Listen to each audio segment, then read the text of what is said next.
Hello दोस्तों, मैं हूं आपका दोस्त किशन मौर्य। स्वागत करता हूं मैं आपके अपने चैनल दी मौर्य ऑफिशियल पे।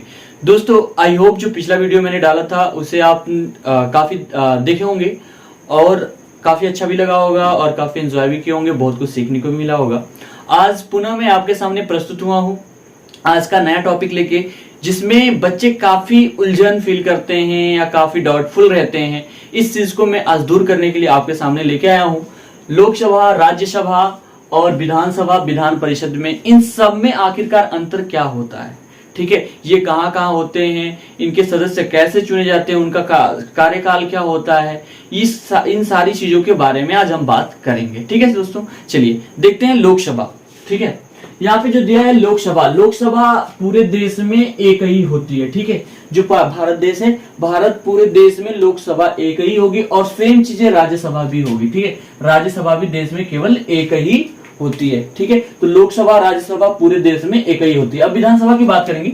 विधानसभा हर एक राज्य में होती है। जो विधानसभा है, जैसे हमारे भारत जो राज्य है, भारत राज्य में भारत जो देश है, भारत देश में टोटल जो स्टेट है उनकी संख्या 28 है एंड 8 यूटी है, यूनियन टेरिटरी, केंद्र शासित प्रदेश है। ठीक है, तो विधानसभा हर एक राज्य में होती है, अर्थात 2800 राज्य में एक एक क्या होगी, विधानसभा होगी। ठीक है, केंद्र शासित प्रदेश में यह नहीं होती, वहां पे डायरेक्ट राज्यपाल का क्या होता है, ये शासन होता है। ठीक है, चलिए अब बात करेंगे विधान परिषद का। विधान परिषद देश के सिर्फ 6 राज्यों में ही होती है। ये काफी इंपॉर्टेंट हो जाता है, कई एग्जामों में पुट अप है क्वेश्चन कि विधान परिषद कौन कौन से राज्यों में है, कितने राज्यों में, तो हम याद रखेंगे विधान परिषद टोटल पूरे देश में 6 राज्यों में ही मात्र है। ठीक है, और जिसमें यह राज्य है, ये भी कई दफा क्वेश्चन पूछ दिया जाता है, आपको कई सारे ऑप्शन दे देंगे, इसमें से पूछ देगा कि इसमें से कौन सा विधान परिषद वाला राज्य नहीं है या है, तो आपको ये 6 याद रखने हैं। जिसमें पहला है बिहार है, महाराष्ट्र है, कर्नाटक, आंध्र प्रदेश, उत्तर प्रदेश एंड तेलंगाना। ये 6 ऐसे राज्य हैं जिसमें विधान परिषद है और इसके अलावा कोई भी ऐसा राज्य नहीं है जिसमें विधान परिषद है। और सारे राज्यों में हमें क्या देखने को मिलेगा, तो विधानसभा देखने को मिलेगा। ये काफी कंफ्यूजिंग पॉइंट होता है, तो ये आप काफी ध्यान रखेंगे, कई दफा एग्जाम में पुट अप क्वेश्चन है। इसके लिए बहुत सारे ट्रिक भी हैं, जिसमें है कि यूज आम बिकते हैं, यूज आम बिकते हैं, ये आप टिक के माध्यम से चाहे तो जो विधान परिषद वाला राज्य है याद कर सकते हैं। देखो, यू से यूपी, ठीक है, यूपी, और आ से आंध्र प्रदेश, महाराष्ट्र, बिहार, कर्नाटक एंड तेलंगाना।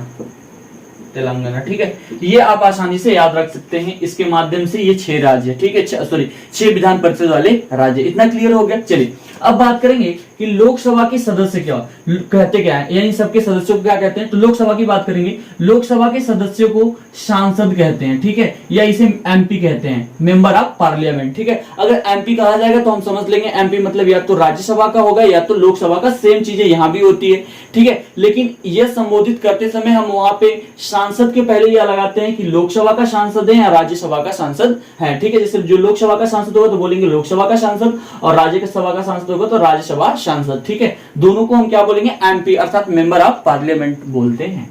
अब बात करें अगर हम विधानसभा की, तो इनके सदस्य विधायक कहलाते हैं। जैसे अभी मुख्तार अंसारी हाल ही में क्या किया गया, उनकी जो मौत हो गई है, ठीक है, तो उनको विधायक कहा जाता है। उन लोगों को कहा जाता है एमएलए। विधानसभा के सदस्य होते हैं उनको कहा जाएगा क्या, MLA, member of legislative assembly. याद रखेंगे, मेंबर ऑफ लेजिस्लेटिव असेंबली। विधानसभा के होंगे कहा जाएगा। बात करें विधान परिषद के सदस्य, उनको कहा जाता है एमएलए। ये भी याद है कि अगर विधान है तो एंड विधान परिषद तो LC, member of legislative council. समझ में आई चीजें, सदस्य कहा जाता है। ठीक, अब चलिए कोई पूछेगा लोकसभा के सदस्य को क्या कहा जाता है, एमपी या सांसद। राज्यसभा को सेम चीज, विधानसभा को तो कहेंगे एमएलए, विधान को एमएलए। समझ में कंफ्यूज नहीं होना है, ठीक है, आराम से। अब देखिए, लोकसभा सदस्य देश की जनता द्वारा चुना जाता है। ये जो लोकसभा सदस्य होता है यह लोगों के द्वारा चुना जाता है। इसका चुनाव प्रत्यक्ष रूप से होता है, प्रत्यक्ष और अप्रत्यक्ष, डायरेक्ट इनडायरेक्ट। प्रत्यक्ष का मतलब होता है जिसे आप खुद चुनते हो, ठीक है, और अप्रत्यक्ष यह होता है कि जिसे आप चुन के भेजते हो फिर वह चुनता हो। समझ में, वह अप्रत्यक्ष इनडायरेक्ट रूप से होता है। तो हम याद रखेंगे जो लोकसभा के सदस्य होते हैं उनका चुनाव जनता के द्वारा होता है। ठीक है, इसीलिए इसको लोकसभा को क्या कहा जाता है, हाउस ऑफ पीपल के नाम से भी जाना जाता है, या लोअर हाउस के नाम से, या निम्न सदन के नाम से भी जाना जाता है। कई बार क्वेश्चन ये भी पूछा गया है कि निम्न सदन किसे कहते हैं, लोअर हाउस किसे कहते हैं, या हाउस ऑफ पीपल किसे कहते हैं, तो हम याद रखेंगे तीनों नाम ही किसका है, लोकसभा का यह तीनों नाम है। ठीक है, चलिए अब बात करेंगे राज्यसभा के। राज्यसभा के सदस्य एमएलए द्वारा चुने जाते हैं।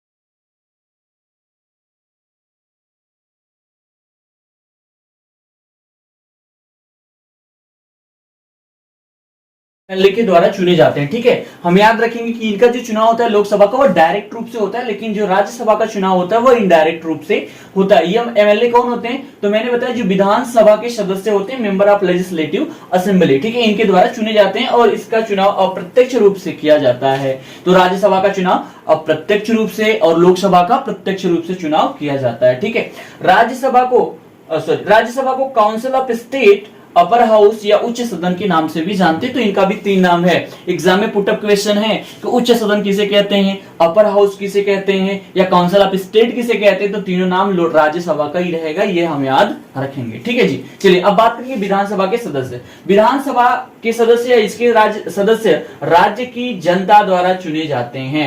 जैसा हमने देखा कि लोकसभा के सदस्यों का चुनाव डायरेक्ट रूप से हुआ, प्रत्यक्ष रूप से जनता के द्वारा हुआ, उसी प्रकार से सेम तरीके से विधानसभा के सदस्यों का भी चुनाव जनता के द्वारा ही किया जाता है, प्रत्यक्ष रूप से ही किया जाता है। इतनी चीजें क्लियर हुई। चलिए अगर अब फिर हम बात करें विधान परिषद के सदस्यों की, तो इसके जो सदस्य होते हैं वो विधायकों के द्वारा 1/3 विधायक चुनते हैं, 1/3 जो निर्वाचिका होते हैं उनके सदस्य, शिक्षकों से द्वारा जो एलिजिबल होते हैं 1/3, स्नातकों के द्वारा एवं राज्यपाल के द्वारा चुने जाते हैं 1/12, 1/12 भाग से ये चुने जाते हैं इसके सदस्य, जो विधान परिषद के सदस्य होते हैं। समझ में आई चीजें? चलिए आगे बात करेंगे।